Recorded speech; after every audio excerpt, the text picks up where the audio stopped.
there, this is Mary of Mary Humphrey Coaching. Welcome to my channel. Today we're talking about steps for healing from narcissistic relationship. You may be wondering where you are in the process. You may be finished with the healing. You may have just started in the healing process.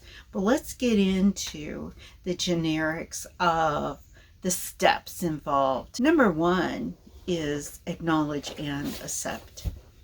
Now, it does not mean that you accept emotional abuse of any sort, but once you have acknowledged that the abuse is what it is, you can begin healing. If you're still wondering what is going on in my life and you don't recognize the narcissistic or emotional abuse, then you can't heal. You can't heal from what you don't know. You can't heal from the unknown. So acknowledging means you give it a name.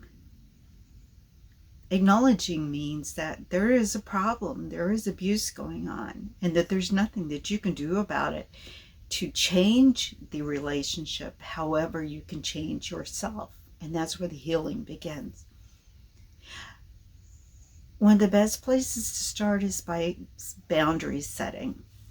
And I look at boundary settings in several different ways. One is you can go no contact, which means there's a distance put between you and the narcissist.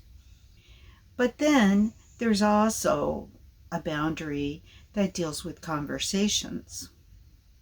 So if you're still living with the narcissist, or let's say the narcissist is someone that calls you, and the boundary looks like this: I am not going to talk with you unless you can speak to me in a calm, non-abusive tone. You don't need that type of abuse.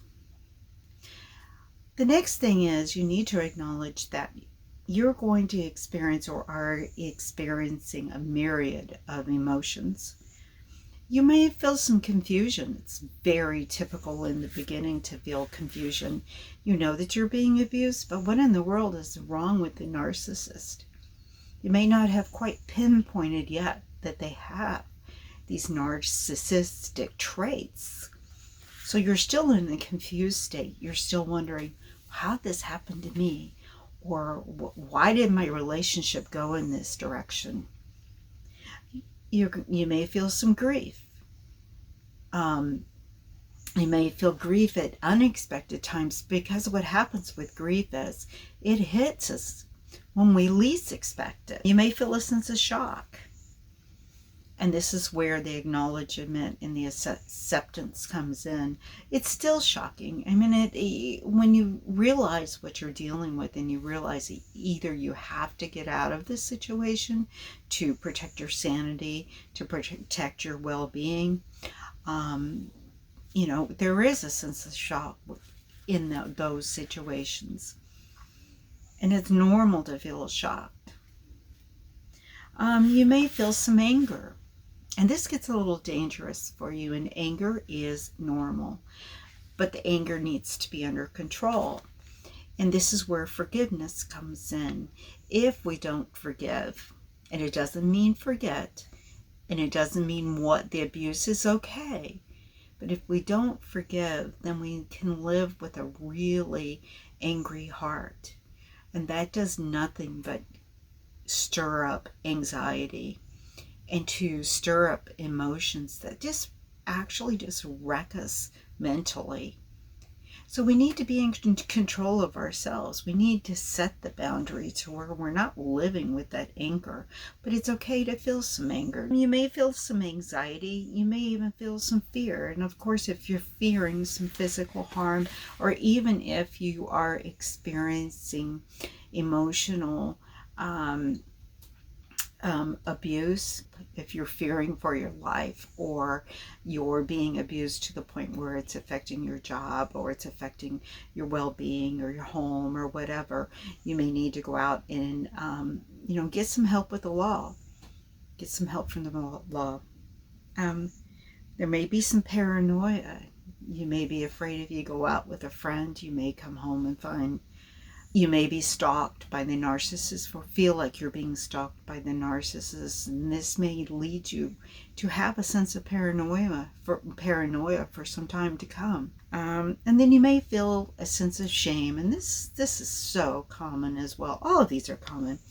You may feel like, well, how did I ever allow this relationship to get to this point? And I am so ashamed that I allowed myself to get into this. And I'm so ashamed that I am allowing this mistreatment. And I'm ashamed that this has happened to me. And I'm ashamed to tell anyone what has happened or is happening. So that's very common. You just need to talk through it and realize that you did not create the narcissist. And there's nothing that you can do to change the narcissist. There's nothing you could say.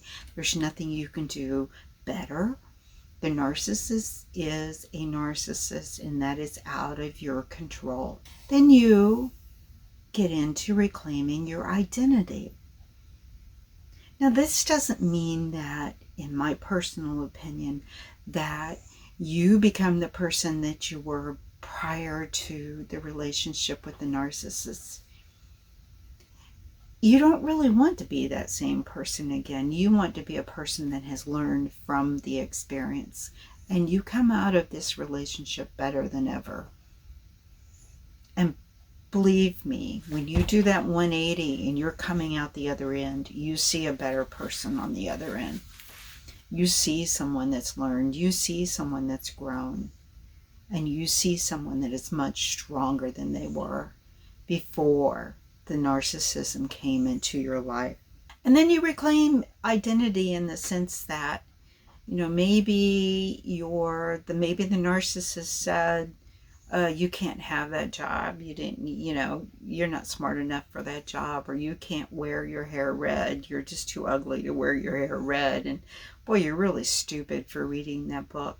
Reclaiming your identity could be as easy as being able to sit down and read a book in your living room, or to color your hair the way that you want, or to have a particular job under your belt. Finally, and not last, self-compassion and celebrate. That's very meaningful to you. And you can do all of these things without being shamed or without being made fun of or abused by the narcissist. You have lived through or are going through an emotionally abusive situation. This takes a lot out of you. It drains you. But have some self-compassion. You are aware of the abuse, and you're doing something about it.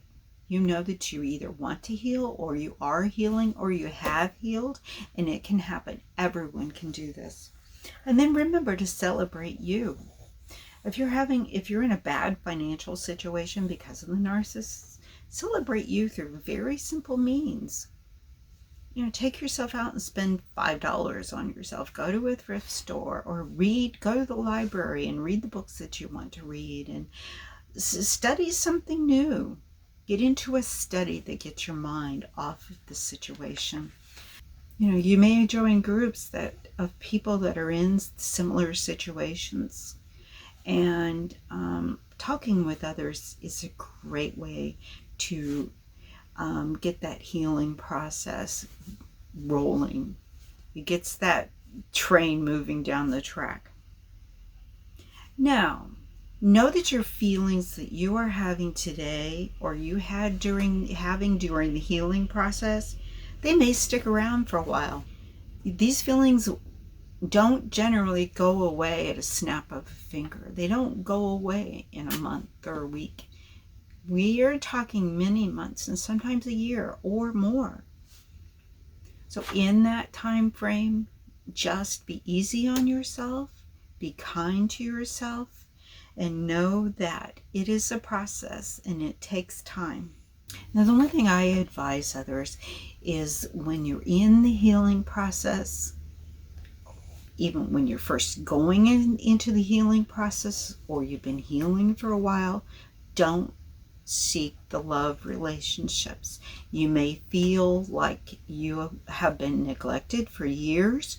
You may feel like you can never love again, or you may feel like I need to be loved. But give yourself time to heal. Give yourself time to understand who you are, what you want, what you deserve, how you care for others. Give yourself time to learn how to develop a friendship first and then love later. This is really important in the healing process. And you will look back on this and you will see the whole process someday. And if you do go into a new relationship in the future, then you'll see how it can be so much better when you just give this time. Now, we all need a support system. And what this looks like is people that you can talk to, that you can trust. People that genuinely want to hear that you are either okay, or they want you to open up to them and share in your difficulties. This doesn't mean that you always speak as the victim. You actually need to speak as the thriver and not accept that you're a victim. You can accept that you've been a victim of the narcissism or the emotional abuse. But don't speak as the victim. Speak as a strengthened person that wants to heal. You're not a victim. You're a survivor. You're a thriver. And make sure that's how you go about this. But you need this support system. You need people that you can talk to. People that don't go behind you like the narcissists, like they're flying monkeys, that are actually they're your friend to your face, but they're a friend to the flying monkey, or to the narcissist in secret. And those are the people that you can't trust. So make sure you have trusting, loving people that are in your support system. And again, it may mean you need to go out and join a group or an online group. Just somebody, several people that you can consider your support system. It's a healing process. It really is. And it takes time. And you can do this.